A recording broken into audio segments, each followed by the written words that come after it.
So last weekend, my friends and I decided to escape civilization for a bit and planned a camping trip. You know, the usual: tents, marshmallows, and enough bug spray to wipe out an entire ecosystem. The group was excited to unplug and unwind in the great outdoors.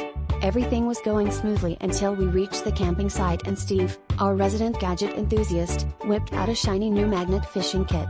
None of us had ever heard of magnet fishing before, but Steve was adamant that it was the next big thing in recreational activities.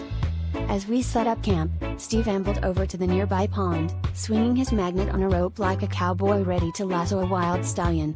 We all chuckled, figuring he'd get bored after 10 minutes of dredging up algae. But oh boy, were we wrong.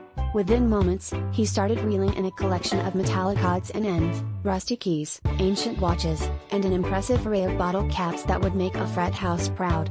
Our curiosity piqued, we gathered around him, each new discovery prompting a chorus of oohs and ahs. Things took a truly bizarre turn when Steve pulled up what appeared to be an entire bicycle frame, followed by a metal detector that ironically had failed at its only job. By this point, Steve was in his element, claiming he had tapped into some sort of underwater treasure trove. Meanwhile, the rest of us were torn between disbelief and the urge to start placing bets on what he'd reel in next. We were so engrossed in the proceedings that we forgot all about the hike we had planned. The magnet fishing show was the main event now, and Steve was the star performer. As the sun began to set, casting a golden hue over the pond, Steve made one last epic haul. With dramatic flair, he hoisted up an old, rusted safe.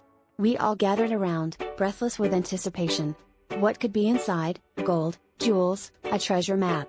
Steve cracked it open with a rock, and inside was a single, soggy piece of paper that read, "Congratulations.